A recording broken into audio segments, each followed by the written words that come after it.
All right.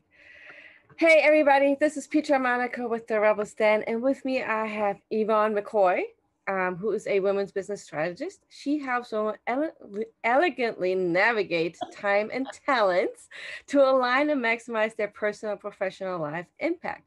By discovering their unique leadership power, it enables them to make better decisions and achieve better life results. With new clarity and accountability, we create strategies of managing productive change.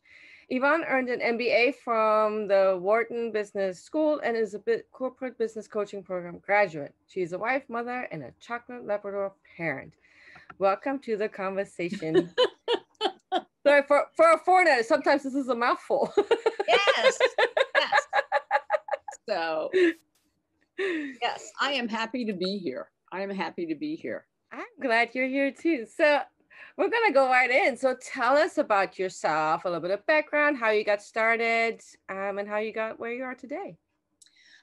Well, I have a long life journey, and I think that's one of the things that helps me when I work with my clients. I think one of the things that I always teach my clients is that there was a book about the women's journey to wholeness. And, you know, first you're a maiden, then you're a mother, you know, I call that a nurturer, then you're a spiritual warrior or mentor, and then you're a crone. I never intend to be a crone. I'm going to stay with the mentoring warrior part. But I think one of the things that it made me realize is that your priorities are different at different points in your life, and that we all go through this process that I believe that you can have everything. I just don't know if you can have it all at once. And so finding out your own unique style and how you can navigate the changing currents in the world and your life so that you can get the best is something that people, I think, struggle with, particularly women, because when you're in that maiden and mother stage, you're more or less geared to think about being safe. Your parents wanted you to be safe, and so when you get in that stage, you want to be safe. And so the idea of being an adventuresome or being unique and stuff like that, a lot of times for a lot of us was not something. I think all of us have a story where we felt like we could be more, and for some reason somebody tried to hold us back, whether it's because they loved us or because, and yes. For me, that was really accentuated because I grew up in an all-white neighborhood. Mm-hmm. And so the message that I got from my parents was that, you represent the race, you have to be better than everybody else, but at the same time, you can't make waves or stand out, which is a little bit hard. It's kind of a conflicting message, Yes. And I think the other thing is that they were concerned for me because I was a woman, because I was a girl, and they wanted me to be safe. So many of the things that I wanted to do, they were like, no, that's not a good thing to do, that kind of thing. And probably one of the turning points in my life was when I was an exchange student. I mean, it took me out of the norms that I knew as the society and the family and put me into someplace totally different. And so that I could see that the world was different and people reacted in a different way. And it's so weird because I am older, and my brother actually said to me recently, you've never been the same since you were an exchange student. That was when I was 16. So we're talking decades, and I think what we don't realize is that those conflicts in our life, the way we navigate them, help to form our unique gifts. Yeah. One of the things that I found really eye-opening a couple of years ago was I talked to all my clients and I said, I'm really trying to figure out my message a little bit better. What is the thing you value the most? And of course, having my MBA from Wharton, which is a wonderful business school, I thought they would say, oh, your business expertise. And they all said to a person, they said, you make me feel calm so I can make decisions. That's awesome, though, because I think we all need that one person that just kind of helps us stay calm.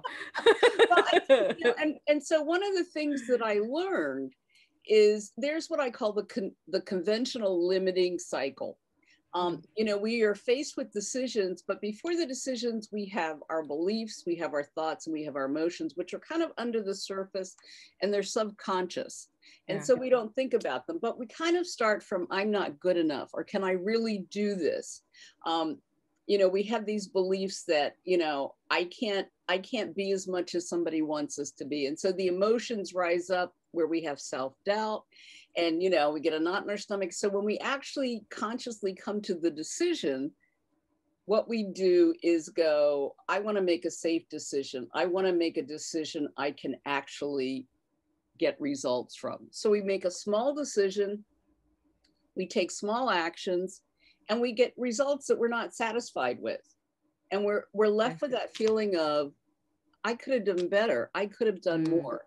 I mean, I think we're all kind of stuck in this incredible, ordinary, responsible, routine life.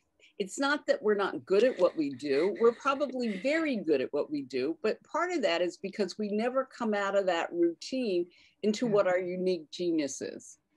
And you know, that's something we've been taught as kids. I remember in my geography class, I never read the chapter. Once I finally understood the concept that each point had a million points in it and the line didn't actually stop, because I really fought that. I was very literal, right? And so I went into class and we had to put a proof on the board, and everybody was like, oh, it took me 21 steps. Oh, it took me 18. I was like, oh my God, it took me 3, right? So my teacher calls me up to the board. He goes, put it on the board. And I'm thinking, I am going to be so embarrassed that I did this wrong. So I put my little 3-step proof up. The teacher looks at it and he's really, really quiet. And he goes, class, this is really amazing. It shows how you can use, you know, everything that you have. And then he looked at me and he said, would you please read the book and use the theorem you're supposed to use? And so I love that. That goes against the status quo. That's like I love that. I think, you know, Buckminster Fuller said it the best. You know, we're all born geniuses and then it's educated out of us. And so that's what I do. I try to help women to step into their genius. And the thing that, you know, all of us have blind spots. So we don't know what our genius is most of the time because we do it so easily. You know, it doesn't, you know, and so we're not aware of it. And the catch-22 is you can be so strong with the thing that you do that it becomes your weakness because you have that blind spot. And so I look at things differently. And what I do for my clients is give them perspective. I also have lots of strategies and models and tools to help them. But a lot of it is the mindset shift. And that mindset shift is going from that conventional limiting cycle to going to your successful legacy cycle. And my free course that I have in the giveaway is called The One Small Change. And what it's about is, it's about looking at your life, you know, what you want to be valued for, what you want to be known for, and looking long-term, okay? Yeah. And basing everything else in your life. You still go through the same steps, but you go through them in reverse. You think about, what are the results that I want? And it doesn't come with the doubt. It comes. Yeah. I love that, because I think we do so many, like as a creative, for me, like we tend to get caught up in the big picture, and it gets so overwhelming, right? It's just so much, like we can't connect those pieces. But when you end up going from the, like, this is what I want to achieve, and then work backwards, reverse engineer that process, it just becomes a whole lot easier to work out. Well, I think the other thing that makes it better is you look at the results that you want and go, what are the steps that I have to take? What are the actions I have to take? Not the other way you go, well, I don't have enough money or I don't have enough time. You know, this way you say, okay, if I want my legacy to be a book, I have to decide what the book is going to be about. Not, I don't have a good idea or I don't have the time to write the book, you know, so you don't, you know, and then you can go from the actions to, you know, the next step. And when you get to the thoughts and the emotions and the beliefs, you actually start to change your beliefs about yourself because you're into action. And that's the thing. I mean, the the theory that I used on this is a sailing term called dead reckoning. I love the concept. I hate the phrase because it just sounds like such a downer, but it really is it's very liberating. Yeah. Because I mean, I was working with a client recently and she was like, you know, I can't do this, I can't do that. And I said, but you told me you want your legacy to be one of excellence and one of reliability and one of quality. How does not doing this make that happen?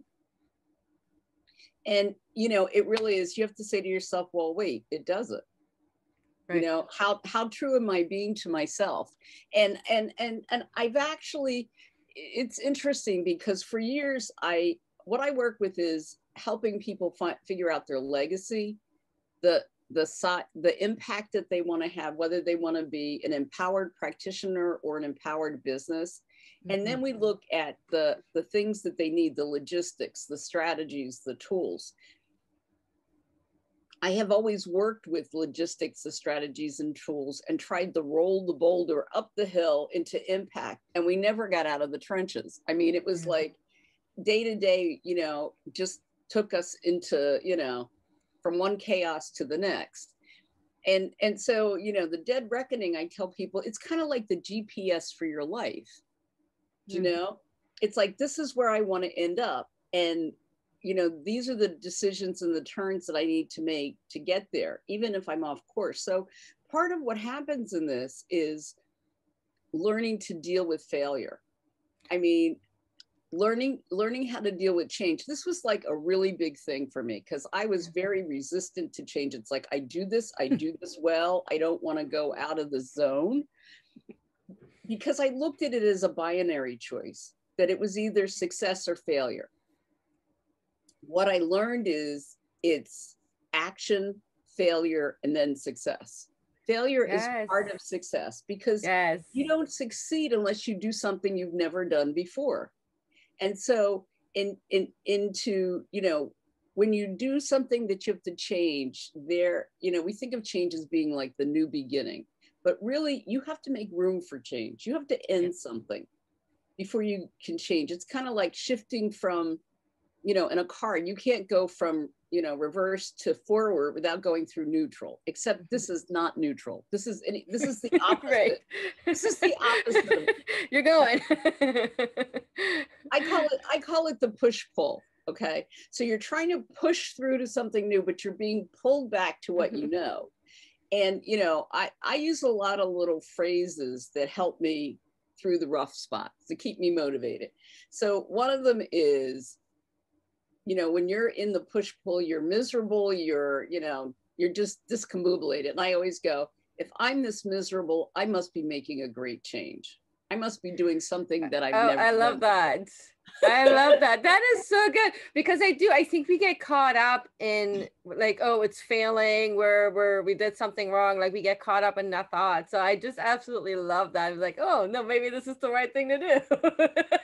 and the other thing that I say to people is, you know, you've got your GPS, you've got your legacy, right? If you were going on a vacation, if you were going on a trip and you made the wrong turn, if you failed in following the GPS, you wouldn't throw up your hands and go, I failed, I'm going home. You would say, okay, I need to pull over, I need to regroup, I need to look and see what happened and get back on the road. And so that is what I try to help people see, is that this is just part of it. And you can actually find opportunities in failure. I mean, just like if you know, don't follow the GPS, you may find a great restaurant. You may do a little bit of scenic, whatever, and you may find something that you don't expect. I mean, one of the strangest things to me that has happened recently, you know, I made this whole big change to legacy and stuff. And then recently, I was talking to somebody and they asked me to talk on productivity. And I was like, okay, I can do this. I know a lot about productivity and time management and stuff like that. And so I went on Google and I found a history lesson of productivity, which just totally excited me. And, you know, and the idea is that productivity actually started in the 1700s and had to do with farming. How many crops can you get from an acre? And then at the beginning of the 1800s, the beginning of the 1900s, rather, it went into, you know, how the output and input, how many widgets can you produce in an hour kind of thing. The problem is that we're not in an agricultural society or an industrial, we're in an informational society. Yeah. And so the things that feel like productivity is not what we are actually being paid for. We are paid to be effective and efficient. Mm-hmm. We are paid to get results. And so productivity, the concept of it is not really right for us. And that's why you find almost every entrepreneur suffering with that. You know, they've done the grunt work during the day and they get to the end of the day and they still have their important stuff to do. Yeah. And so it makes so much sense when you look at it that way. I mean, I've gotten so excited about this. I can tell, like you like lighting up about it. Yeah, I have a way to explain it to people, and it brings it, you know, I can bring it back to legacy. Yeah. What do you want to be valued for? What is your most important activity that's going to get you there? That will make you productive and effective. Okay. Yeah. Not scheduling every minute in your calendar, not, you know, you have to, I mean, I believe in, you know, scheduling and I believe in time blocking and stuff like that, but I don't believe that you have to do it every single day to be productive. I think I agree. I think people need situational awareness. Yeah. So for this situation, I need to use this model. For this situation, I need to use something else. I mean, it's kind of like you have a philosophy. And then you say, how does this philosophy fit these situations? How can I make this work? So for instance, I could say to you, water is wet. And we would all agree with that. And there are many coaches that would tell you the same thing, okay?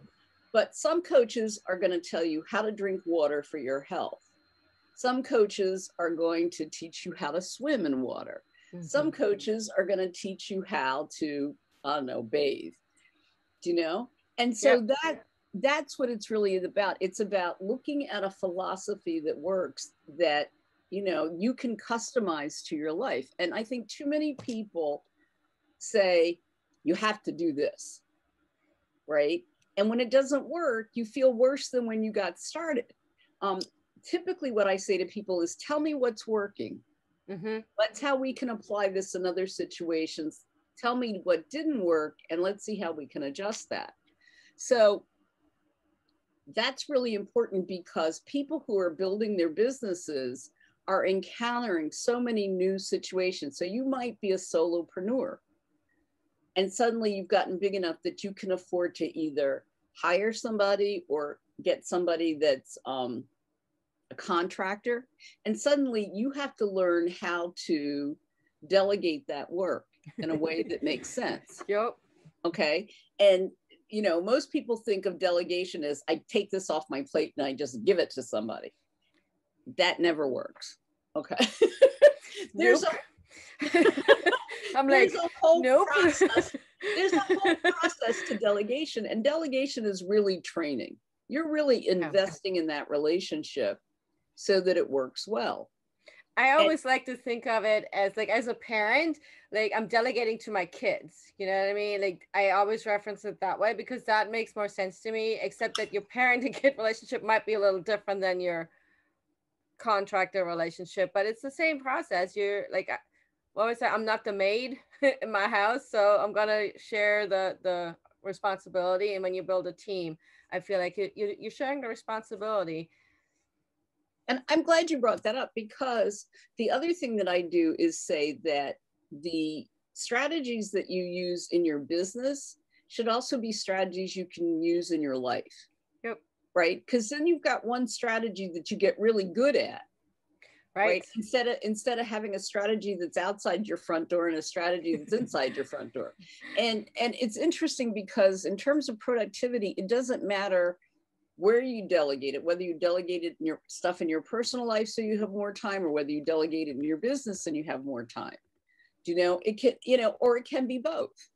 I mean, and you know, part of it has to do with, like, say, consolidation. I know when my kids were growing up and my husband and I were both working, we had a routine. So Saturday, Sunday, my husband cooked because he's a much better cook than I am. and he would cook, the meat and the vegetables and the whole big dinner. Yeah. And then we had leftovers on Monday, right? And Saturday, I'm the queen of the one pot dish. So I do casseroles and soups. So we had casserole and soup on Saturday, and, we could have that on Tuesday. And then Wednesday, one of my kids made sloppy joes. And on Thursday, one of them made spaghetti. And Friday was go for yourself. So whatever leftover there was, you just found. I love that. Yeah. We do something very similar in some ways.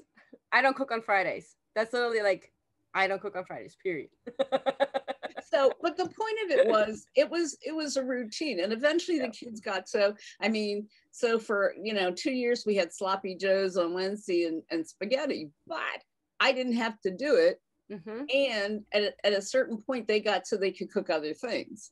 So, you can use that same kind of thing in your office where you say, okay, Monday is going to be marketing. Tuesday is going to, and I'm going to do marketing for a couple of days. Tuesday is going to be something else. Wednesday is going to be staff meeting. Mm-hmm. And we sit down and we plan, for whatever. And you can kind of have that rhythm, which if everybody knows it, and that's part of the whole thing, is you have to share whatever, you have to communicate whatever process you're using, because you don't live in a vacuum. And that's the other thing that people get stumbled on, that you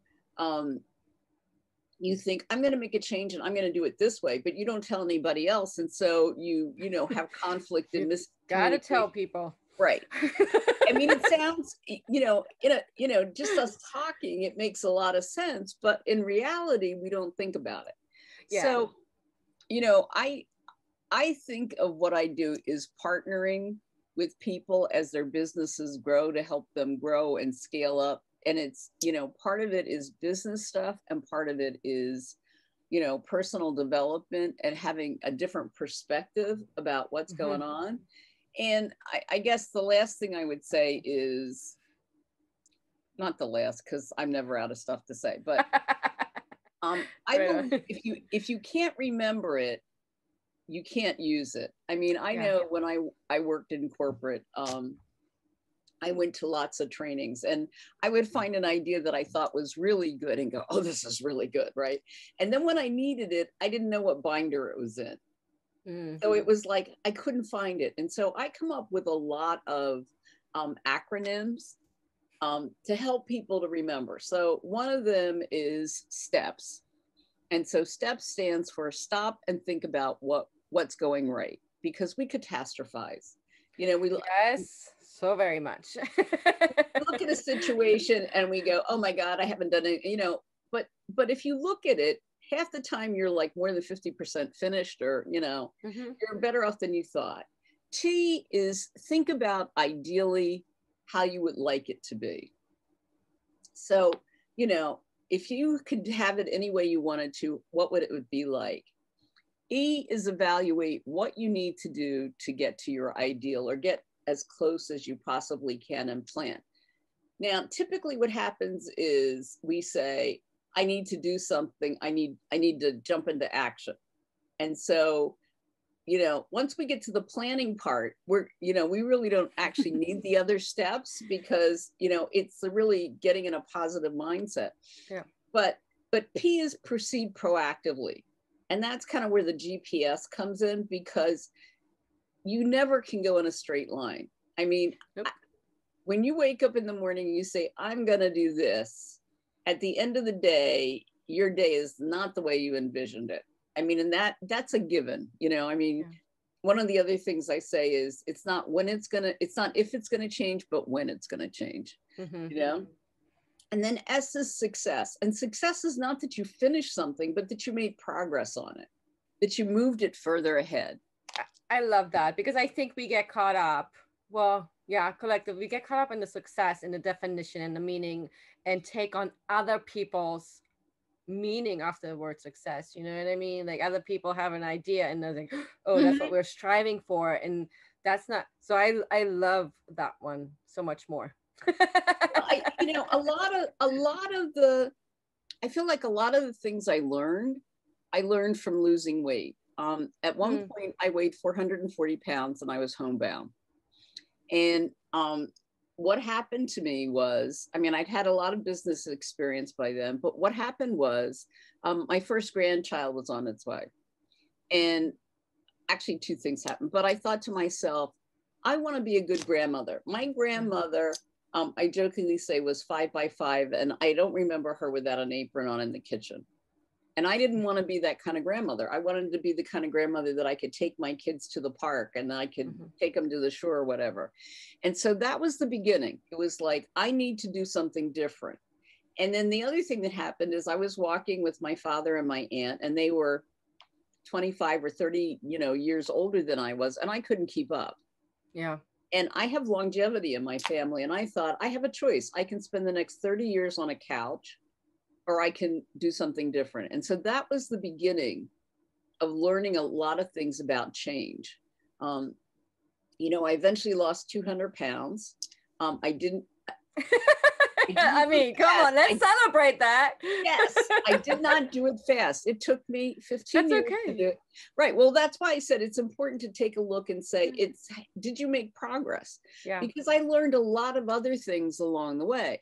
And, one of the main mantras that I have about making changes is, it doesn't matter how many times you fall down. It only matters how many times you get up. Yep. And then I changed it to add, and how fast, because if you, kind of fell off the wagon and it took you a year before you started again, it was going to take you forever. If it took you a month, you'd get there faster, but it would still take you a long time. If you could do it the next meal, and say, okay, I enjoyed that. Let's get back on track. Okay. So for me, another one of my sayings is, doesn't matter how many times you fall down. It does, as long, it matters how many times you get up and how fast you do it. I really love that. I resonate with some, like, looking up at my life, I'm like, yeah, that makes sense. So, that's, it's kind of, there's a combination between, a lot of business strategies that I've made personally mine, as well as folksy stuff. And I also like people that like to laugh. Mm-hmm. Life is way too short not to laugh. Absolutely. At what's going on. And, and sometimes I feel bad because somebody will tell me something that they think is really horrific, and I'll start laughing, and I'll say to them, I hate to tell you this, but this is part of the process. Yeah. You're not the only one going through this. I mean, at one point, I thought I was having a nervous breakdown. I mean, because I couldn't stop crying. And my therapist said, this is normal. Mm-hmm. And I said to her, if this is normal, I would hate to see what crazy looks like. I mean, yes, but it's true. For the process. And once you know that that there's a process and people have gone through it, yeah. And that you don't, what my husband says, if you're walking through a minefield, follow somebody.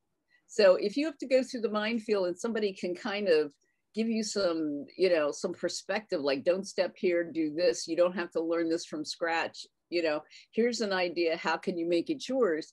You can, they say that that's not knowledge, that's wisdom. Right. You can go a lot faster. And so that's, part of what I do is I help people focus on, what do I want to do, regardless how crazy the world says I am? What am I good at doing, and how am I going to get it done, so that I can create my legacy? I can feel more confident in what I'm doing. I can feel like I believe in myself. I mean, one of the things I tell people is, when you're looking at new ideas, for the most part, don't tell your family. Oh, your family. Truth. Your family. I'm sorry. Your family remembers everything that you've ever done wrong in your life. Yep. The story I tell about that is, when I went camping with my father, I was in charge of cooking the corn. And my father said, is the corn done? And I'm like, not yet. And he was like, is the corn done? I'm like, not yet. And he goes, Yvonne, the corn must be done. I said, it hasn't turned yellow yet. And he said, it's white corn. Well, I didn't know that. And, you know, even into my 60s, my father still told this story that Yeah, I couldn't, you know, I didn't know how to cook white corn. Um, and so, you know, they don't see you the way the rest of the world sees you absolutely. Well, and the way they Yvonne, see you. I absolutely loved getting to know about you and everything you shared. I hope y'all got some amazing nuggets because I sure as heck did out of this conversation. So, where can people find you? Um, you can find me at www.theonesmallchange.com/feedback, and you can book a brainstorming call with me, and we can talk about your productivity. We can talk about, if you've downloaded the course, we can talk about your next steps, and we can share some ideas and just have a lot of fun and hopefully laugh. Yeah, awesome. And be sure to sign up for her free gift. Everything will be linked right below. Thank you so much, Yvonne. Thank you. It was so nice talking to you.